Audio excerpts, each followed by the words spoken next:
1986 September 27 അമേരിക്കയിലെ Cleveland എന്ന സ്ഥലത്ത് വെച്ചാണ് ഈ ബലൂൺ ഫെസ്റ്റ് നടന്നത്. ഇത് നടത്തിയത് യുണൈറ്റഡ് വേ എന്ന ചാരിറ്റി ഓർഗനൈസേഷനാണ്. ഈ ഒരു കാര്യം ചെയ്യുന്നതിലൂടെ പാവപ്പെട്ട ആളുകൾക്ക് ആവശ്യമായ പൈസ കളക്ട് ചെയ്തു കൊടുക്കാനും കൂടാതെ ഏറ്റവും കൂടുതൽ ബലൂണുകൾ ആകാശത്തേക്ക് പറത്തിയെന്ന വേൾഡ് റെക്കോർഡ് കൂടി കരസ്ഥമാക്കാം എന്നൊരു ഉദ്ദേശം കൂടി ഉണ്ടായിരുന്നു. ഏറ്റവും കൂടുതൽ ബലൂണുകൾ പറത്തിവിട്ടതിനുള്ള ആദ്യത്തെ വേൾഡ് റെക്കോർഡ് നേടിയത് ഡിസ്നി ലാൻഡിന്റെ 30ാം വാർഷികത്തിന് 10 ലക്ഷം ബലൂണുകൾ പറത്തിവിട്ടായിരുന്നു ആ റെക്കോർഡ് നേടിയത്.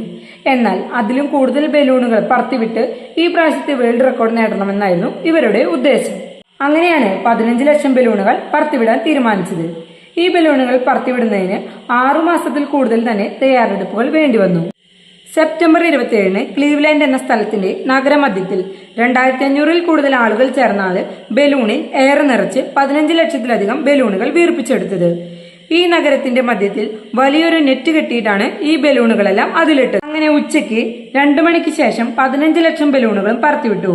15 ലക്ഷം ബലൂണുകൾ ഒരുമിച്ച് പറക്കുന്ന കാഴ്ച വളരെയധികം ഗംഭീരമാണെന്ന് പറയണ്ടല്ലോ. അവർ വിചാരിച്ചത് മണിക്കൂറുകൾക്ക് ശേഷം ബലൂണില് ഹീലിയത്തിന്റെ അളവ് കുറയുമ്പോൾ ബലൂണുകൾ താഴെ വീഴുമെന്നായിരുന്നു. എന്നാൽ സംഭവിച്ചത് നേരെ തിരിച്ചായിരുന്നു. കാലാവസ്ഥ വളരെ മോശമായതിനാൽ കാറ്റും മഴയും നല്ല രീതിയിലുണ്ടായിരുന്നു. ബലൂണിലെ ഹീലിയം പോകുന്നതിന് മുന്നേ തന്നെ ബലൂണുകൾ താഴെ വീണു. നഗരവീഥികളിലൂടെ ഇത്രയധികം ബലൂണുകൾ പറന്നു നടക്കാൻ തുടങ്ങി. ഇങ്ങനെ ബലൂണുകൾ ആ രാജ്യം മൊത്തം പരക്കാൻ തുടങ്ങി. ആ റോഡിലെല്ലാം ബലൂണുകൾ പറക്കുന്നതിലൂടെ നിരവധി കാർ ആക്സിഡന്റ് ഉണ്ടാകാൻ ഇടയായി. ബലൂണുകൾ പറന്നു ചെന്ന് അവിടെയുള്ള എയർപോർട്ടിലെ റൺവേയിലും പറന്നു കളിക്കാൻ തുടങ്ങി. അങ്ങനെ ആ റൺവേയും അടയ്ക്കാൻ കാരണമായി. അതും കൂടാതെ അടുത്തു തന്നെ ഒരു ഹോഴ്സ് ഫാം ഉണ്ടായിരുന്നു. അവിടുത്തെ വിലയേറിയ ഒരു ആഫ്രിക്കൻ കുതിര ഈ ബലൂണുകൾ കണ്ട് പേടിച്ച് ഓടാൻ തുടങ്ങി. ഓടുന്നതിനിടയിൽ അതിന് കാര്യമായ പരിക്കും സംഭവിച്ചു. കുതിരയുടെ ഉടമസ്ഥൻ ഈ ഫെസ്റ്റ് നടത്തിയ ആളുകൾക്കെതിരെ കേസ് കൊടുത്തു.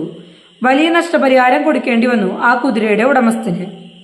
ഇതിനെല്ലാം അപ്പുറം 2 പേരുടെ ജീവൻ എടുക്കുന്നതിനും കൂടി ഈ ബലൂണുകൾ കാരണമായി.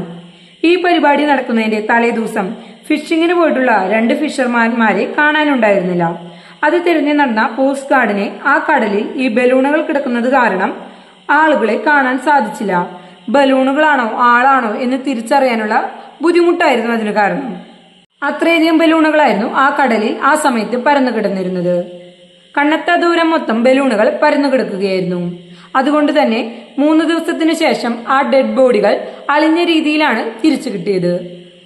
ഈ മരിച്ച ആളുകളുടെ ഭാര്യമാർ ഈ ഫെസ്റ്റ് നടത്തിയ ആളുകൾക്കെതിരെ കേസ് കൊടുക്കുകയും വലിയ രീതിയിൽ നഷ്ടപരിഹാരം മേടിച്ചെടുക്കുകയും ചെയ്തു.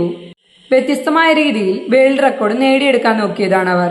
എന്നാൽ അവരെ കാത്തിരുന്നത് അതിലും കഠിനമായ ഒരു ദുരന്തമായിരുന്നു. ഇതുപോലുള്ള വെറൈറ്റി ആയിട്ടുള്ള വീഡിയോകൾക്ക് വേണ്ടി നമ്മുടെ ചാനൽ സബ്സ്ക്രൈബ് ചെയ്യണേ.